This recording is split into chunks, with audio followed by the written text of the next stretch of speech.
Is she talking shit on me? What did she say?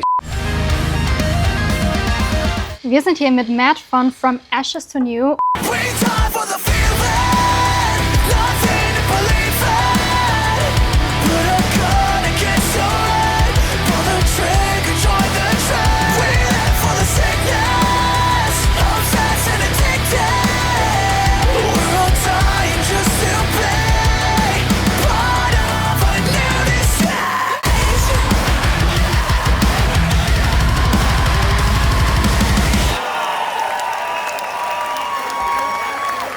So, Matt, you haven't been in Germany for, I think it was like 6 or 7 years. What are your 10. impressions? 10? It's 10 even. 10 years. Yeah, it's been 10 Really? years. Sorry, I didn't mean to interrupt your question. Go ahead. No, it's all right. What are your impressions coming back? Like, your fans must be so stoked. Yeah, it's incredible. I mean, it's insane. We sold out every show. The first 2 shows that we announced, Hamburg and Cologne, and we sold those out in 5 minutes. We didn't even have a Berlin show yet. Okay. Initially, they wanted to have a Berlin show, but the venue that they booked was only 200 capacity. And I was like, we can't play a 200 capacity. It's just the stages are just too small in those types of rooms. Sure. We would do it. We're not above it, but we booked a much bigger one, and that one sold out as well. So Germany has made people in Europe, agents and promoters and whatnot, has made them go, okay, From Ashes to New is real over here. And that was kind of like the purpose of doing this tour, was to see, you know, if we have a fan base, because we haven't been here in so long. So we know on like streaming and on social media, we have a fan base, but do they come to see us? Also, I want to say, you said a whole thing right before you asked me that question, and it was all in German. You could have said something really bad about me, and I wouldn't even know. I assume that you didn't. I assume that you said something really nice, and it was like just leading into this conversation. But if she said something really bad about me, she just met me. It's not true. Okay, so you got a new album coming up in a few days. Yeah. Can you tell me more about that? Yes, I can. Will you tell me more about that? Yeah, I will. So it comes out on the 17th. It's called Reflections. And I mean, it's we want it to be cinematic. We want it to be emotional. We wanted it to be dark. We wanted it to be an evolution of who we are. My theory is the same as a lot of people's theories, is that if you don't evolve, you die. And so that's kind of been our move all along. Every time we create a new piece of work, it's an evolution of our sound. It's an evolution of who we are as individuals. It's an evolution of our thoughts. It's an evolution of our aesthetic. And that's what Reflections is. It's kind of everything that we've done in the past, everything that we thought was the wrong move. We got rid of everything that we thought was the right move, we kept, and then we build on top. But it's got a lot of sounds that you haven't heard from us before. It's very dark, very moody, very angry, very sad. It's got a lot of emotion to it. Can you walk us through the songwriting process? Like, how do you make sure your style of music keeps evolving? Well, I mean, I think our songwriting process is so weird and so different than probably a lot of others. We all write, so we're all writers. Lance and I do a big majority of producing. So we love that. I'm a nerd when it comes to producing stuff, and so is Lance. And in the States, saying nerd is a good thing. I don't know if it's good here or not, but when we say you nerd out on something, that's what Lance and I do. But one thing that I've noticed with writing our records is that we go and we start writing, and it feels forced. It's not organic. We feel like we're trying. Like we've got an idea of what we want to do, but we're reaching really, really hard to try and hit that idea. So we kind of put ourselves in a box. And a lot of times we have to take a step back. We have to look at what we've written and see if we like it or not, and then come back to it. And that's what we did with this. We wrote almost an entire record worth of music and then listened to it and went, we hate almost all of this. So then we didn't use any of it. You could say we threw it away, but you never really throw it away. We kept 2 songs, and then we started all over again, but with the idea of what I said is an evolution of who we are. Don't try to be anything that you're not. Just be what you already are and try and build on top of that. And that's what we do as writers. For me specifically, when I'm writing lyrics, I come up with topics, or someone else will come up with a topic and I write about it. It's usually not until like a year or two later, I listen back and I go, oh, I was in that state of mind when I wrote this. This is why I wrote this. So I don't really know half the time why I'm writing something until later on, and I realized subconsciously I was thinking about something. There's not usually a conscious effort, but when there is, you really know it. So like our song Your Ghost was a very conscious effort Okay. in writing that. But sometimes, most of the time, it's like subconscious stuff and it just comes out. Okay, so how did you learn to find the balance between letting your creativity flow and not forcing it, but then also writing some stuff intentionally? You don't really find a balance. I don't know. Like I hate intentionally writing stuff. Yeah. You know, a record label will always try and do that, right? Like we need a song that sounds like this. And they tend to be my least favorite songs that we make. It doesn't matter how high they chart, how much a fan loves them. Like for me specifically, they tend to be my least favorite songs because it just feels like they're created for a purpose. Yeah. You know, it's like, what would be a way to describe this to somebody?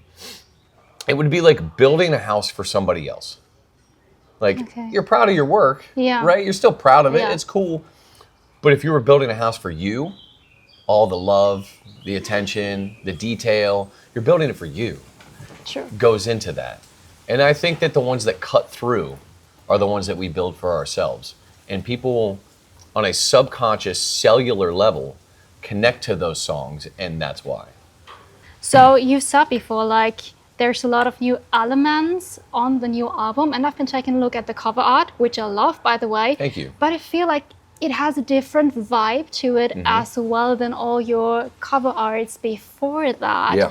Like, is this something, or like, does it feel like this album is more like a new chapter, maybe something that just brings something new into it? Yeah, I mean, everything. I mean, we approach everything as a new chapter, but this Okay. one's like this might be a different book. You know, it might not even be the same book that we have a chapter in, and we intentionally did that. If you look at the history of From Ashes to New, everything was kind of like this post-apocalyptic appeal. It was like burning cities and things are broken and things are destroyed. The idea of burning things down and starting all over again. Most of our records were concepts. And when you start from the beginning and go to Blackout, Blackout was a prequel to Day One. And we did everything like that. But we wanted to do this one differently because we needed to evolve. And we just thought, so like my intention with this was like, if we're going to do this as a concept, how could we do it based off of the old From Ashes to New to where we want to go? And the old From Ashes to New, like I said, is post-apocalyptic, but that's not, in a sense, sexy. And we wanted to be intentionally sexier with this record, just with the music, the appeal, the sound. Like we want it, and you can take sexy however you want. It doesn't have to be in a literal sense, Yeah, but like sure. we wanted it to be more beautiful. Kind of like an evolution of where are you going to go after the apocalypse? You know, where are you going to end? Like if you survive the apocalypse, where is your utopia? And that was kind of the idea for me. And I had a very, very frank way of putting it, a very simple way of putting it when we were making it. I said, it's the end of the world, let's fuck. And everyone was like, why did you say that? Like, that's crazy. And I was like, I don't know, man. Like, you know, where do you want, like, you want to go somewhere beautiful after it's all burnt down. Yeah. So that's kind of the idea of Reflections is it's the beauty after the destruction. Okay. Yeah. So was it somehow inspired by everything that is going on in our world? Because I just keep thinking, that's sort of an attitude somehow to have with the state of the world, somehow to just make the best of it, Yeah. even if everything right now is difficult. Not consciously. Okay. So again, like, I think for me as a writer, as a creator, everything kind of comes subconsciously, and I don't really think about it until afterwards. You know, people will listen to like a lot of our previous works, like, and they'll take it in a time period, and they'll listen to it, and then they'll go back and be like, "Hey, did you know that this was talking about this at this point in time?" And then I'll look back and I'm like, "Oh, that was really prophetic." Like in a way that I don't want to be prophetic. Like I don't want to create post-apocalyptic songs prophetically, and then it happened. Like for example, like our song "Panic" was written in 2019. Like the pandemic hadn't even happened yet. Okay. But when you listen to the song and you think about the imagery, I'll give you a wild example. Lance had this idea of fans becoming the show. And they would come to the show and we would sell face masks and glasses. And they would come into the show and they would wear those face masks and glasses and be a part of the show. And this was an idea that he had in 2019. Yes. And then in 2020, everyone's wearing masks and our biggest song is Panic. So for me, I don't want to write prophetic songs anymore. I don't want to write about, because it's not like I'm prophesizing something. It really is what's happening around us. Yeah. It's really what, and again, this would be the overarching theme to this interview, subconsciously. You talk about it, you think about it, ends up that way. Reflections, I think, is more so like a mental state than it is the world that we see around us. It's a mental and emotional purgatory, always trying to reach for the heavens, but falling back to hell. And whatever your version of heaven is, but that version, the utopia, trying to find the utopia, but here is the apocalypse, how do you stay out of it? And you end up in between trying to find yourself, reflecting to try to find yourself.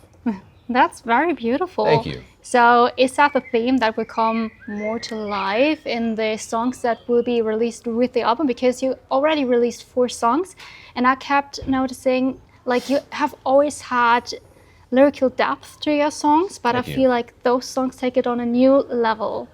Yeah, I mean, well, we did that. That was intentional for sure. Yeah. We, for me, again, evolve or die, right? So like I like to, especially in life, but even with like creating music, I like to listen to all of the things that we've done before and pick out what I don't like. Like it's kind of like going through, I don't know, maybe you have a recipe and you're trying to perfect it, right? And it's like, how can I make the best flavor ever? And for me, I go back through each individual recipe that I've created and I go, okay, I don't like that, get rid of that. So every time we create something new, I'm trying to make it better. And one of the things that, not that our lyrics haven't worked before, is plenty of people have them tattooed on them and they're great lyrics, so I don't want to say that they're not. But to me, like you critique your work harder than anybody else. Definitely. And Danny as well and the rest of the guys, that was a conscious effort to go into this record and make sure lyrically we loved every part of it. There wasn't something that we went, that doesn't seem to work. Also for me as a rapper, a lot of the times I'm trying to be super mathematical with my raps. Like Eminem's my biggest influence. So like I want to be able to say, oh, I did a 6-syllable compound rhyme on each line. But like I've understood that the rock world doesn't understand that the same way that the rap world understands that. Yeah. So for me, I was trying really, really, really hard to be this technical rapper, which worked for me. I loved it, but a lot of people didn't get it. And I think that the message was getting lost in translation. So I decided for myself in that regard that I would stop trying to be so mathematical and that I would work harder on cleaning up what I'm saying and getting my point across. And we did that across the board lyrically for this record. Okay. So is there any song that you can say is your favorite from the new album, and which one are you most excited to play live? Okay, that's a good question. Which one am I most excited to play live? I mean, we play 4 of them already. We play the 4 that are out. Die For You live is so much fun. Even though I don't do really anything in that song. But the bridge of that song is something I've never done before. So it's an awesome moment for me. I think Forever will be fun live as well. They're not high energy. They just have a lot of emotion. And they've got parts in it, especially for me as a vocalist, they have parts in them that I've never performed like that live before. So I think that's what makes it fun. It's something new. It's out of my comfort zone. It makes me want to be better. You know, the guys are always wanting me to sing, and I'm always telling them no. Like, I just want to rap. Like, let me rap. And like, no, you got to sing. We love your singing voice. You know, you sound great. And I'm like, eh. And then I do it, and then the fans also say the same exact thing. So it gives me a little bit of confirmation that, you know, what I'm doing is right. It's also fun. Okay. So who did you work with on the production of this record, and how did that collaboration shape your final sound? So it was Grant McFarland and Carson Slovak at Atrium Audio. But I mean, the reason that we work with them is it's not just like, oh, it's their work, it's their production, it's their thing. Like, we all work together. It's kind of like they're in the band, but you don't see them. And you know, we've done all but 1 record with them. Okay. And the Panic record we did with Colin Britton, who is now the drummer for Linkin Park. And then Eric Ron, who is an awesome person. If you don't know him, check out his work. He's done so much cool stuff. But we found through that process that we don't have to travel halfway across the world to do music. Like, we can do it right in our backyard, and that's where Grant and Carson are from. They're from where I'm from. and we just have a great relationship. But Lance and I did a very big bulk of the production on this record. I found I'm like big into finding like new virtual instruments and like figuring out how to manipulate them and make sounds out of them, and make my own sounds and make it sound really original. And Lance does the same. He uses different instruments than me, which makes it cool because he uses what he uses and he loves, and I'm the guy who's experimental and just finding all this different stuff. I found, and I'm not going to tell anybody the name of it because this record was comprised with most of it. I found a program that they use to score video games.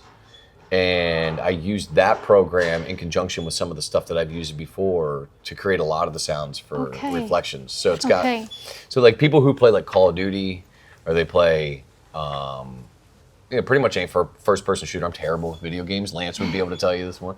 But anybody that plays those video games, you can hear some of the sounds from those games in our record, or like something that's close. Yeah. Okay, that's cool. Yeah, it's fun. So you guys have been in a band for a while, and as you said, you're always trying to evolve your sound. Yeah. Like, how does it look like? Do you decide on a sound like together, or is it different people bringing in different ideas? It's different people with different ideas. Okay. Yeah.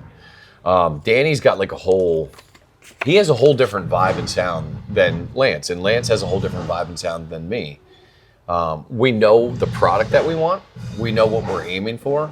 So we can take all those pieces and we can put them together in the middle and stir them up and figure out what the best scenario is. And that's what we've done for the last several records. The first record was mainly like the Day One record and the Future record were mainly just me producing and writing a lot of stuff. The Future record was the first time that I wrote with Lance, and Danny he just came into the band, so he didn't do like a whole lot, and Maddie as well. So we were kind of trying to find our bearings throughout all the record processes to see. So like the Panic record may have been the majority of one person writing. The Blackout record may have been the majority. That was kind of back to the idea of the Day One record. I did a lot of stuff for the Blackout record. Reflections is all of us. Okay. And in a creative space, for anybody that creates, you know that if you're trying to do that, you're super passionate about what you're creating. So there was a lot of fighting on this record. There was an awful lot of bickering back and forth and butting heads, but it was all for the best. And like Danny and I mean, there was almost a day where the band almost was over. Like it was that bad. And we were like, fuck you, man. Like, you don't know what you're talking about. And it's always, with Danny and I, it's always something super trivial. Like, okay, that was dumb. Like, I remember when we created the Panic record, we were in Los Angeles. We came back. We were in the Airbnb that night, and we were arguing over the words and the. And it became the biggest argument. Like, I remember I had to break away because my blood pressure, I could tell, like, my head was going to explode. Like, I was like, my heart was like pounding. I was like, I got to go lay down or something, like, because I'm going to die. Like, this is awful. And then we stepped back and I was like, man, we fight so hard over things like and the. Nobody cares. Like, nobody's listening to it going, oh, that should have been the, not and. Like, nobody gives a shit. So we've not done that for Reflections, but we're so passionate, right? Like, we're artists, we're creators, like, and we all are. It's not just one person, it's all of us. So we're super passionate about what we're doing. But I think in the end, that emotion, especially with Danny, because he's got such an angry voice, like, he's got a beautiful voice, but then he can be super angry. I think that emotion plays into the performance that we get out of it. Yeah. Yeah. True. So thinking about different influences, you guys have been part of the new metal genre when kind of nobody really was, like when there was not a lot of attention on new metal. And now MGK's doing it. You see that? No, he just did a song with Fred Durst. I really love haven't it. seen that. We're back, baby. Things definitely changed. Like, new metal is sort of on the rise again, especially with Linkin Park coming back, which is like the obvious one. Like, how does this change things for you? Does it change things for you? Like, are there more people discovering you guys, or is it even maybe more competitive? I don't know. I mean, we're much bigger now than we've ever been. Yeah. So I think that plays a part in it. I think a lot of it is I don't know how to give up. Like, I just don't know how to quit. Like, for the things that I'm trying to accomplish in life. And I think I just held on long enough, really, for the resurgence to come back. When everyone said that it couldn't be done, I've always been the guy like, wait, just wait, you know, and that's how I approach every aspect of my life, right? Like, you know, I just had one of my best friends just passed away a couple days ago, and it really made me kind of double down on the way that I live life. Is that you can do anything that you want if you're here, as long as you're here. So I'm here, and I've got the ability to be able to do the thing that I love. I'm going to do it to the fullest of my ability, and trends come back around. I mean, we're seeing 90s in full swing right now. You know, what was right after the 90s? The early 2000s. Yeah. You know, what was the early 2000s? Nu metal. So like we're seeing that come back around. Now, I wouldn't specifically say that we're a nu metal band, because that kind of pigeonholes us into one specific genre, I don't know. But we're more of just like alt metal. Like it's just like, you know, we've got rap, we've got rock, we got singing, we've got electronic, we've got everything you can think of. So I think that that's more just a broad term of like alternative metal. And that's kind of the space that we live in. But nu metal and the resurgence, let's go. I'm into it. Like that's the shit I grew up on. So what does the future look like for From Ashes to New? Like what are your hopes and expectations for this album and everything to come with it? I think I stopped hoping and expecting. I think that leaves me, sometimes that leaves me wanting more. It makes me feel a little bit more jaded. You know, so like if I don't get what I'm expecting, like for example, I thought Blackout was going to blow us into the stratosphere. I thought we were going to be massive because of that record. Maybe a little bit before its time. Maybe it wasn't what people were looking for. I mean, it certainly did well. I don't want to discredit it because it did really, really, really good, and we became a much bigger band from it. But I thought that it would have been a little bit more. You know. That being said, that I think that made me feel a little bit jaded, and I was like, if I get into that mind space, like I'm not going to be able to do what I do. You know, I'm just going to be pissed off all the time, and that's just the way that it is with life. Like if we don't like our job, or we feel like we're stuck in our job, or we feel like we go to work every day and we're working harder than somebody else, but we're making the same amount of money or less, we're going to be jaded about going to work. We're not going to perform well. We're just going to be like, screw this. I'm just going to do the bare minimum to get by. And I can't win in this way of life if I'm just doing the bare minimum to get by. So for me, I don't really have expectations for this record. We'll see what happens. If Germany's any inclination as to where we're going as a band, I'd say arenas aren't too far around the corner. And that's kind of the idea here. They're like, hey man, like you come back like one or two more times, you guys are probably going to be doing arenas here. If you're already selling out right now. Yeah, I mean, we probably could have done 3,000 tickets in this market. That's like crazy to think about. Like, you know, the first show sold out in 5 minutes, and the next show when we upgraded to this, I think it's 1,400. Like that sold out in 2 days. Okay. Yeah. Yeah, that's crazy good. Yeah, so like, you know, we had, and this was, you know, we've got one group of support here. They're awesome guys, but they're super new, so not a lot of people know Coma Static. And it wasn't promoted. Like this was kind of just like, hey, let's go to Europe and see what happens. You know, it wasn't like a full promoted tour. We're doing this. Like it was just like, we're gonna go do some European dates, and the next thing you know, Germany is just like, we got to get tickets to this. So thank you, Germany. And incredible. Like we had no idea what to expect.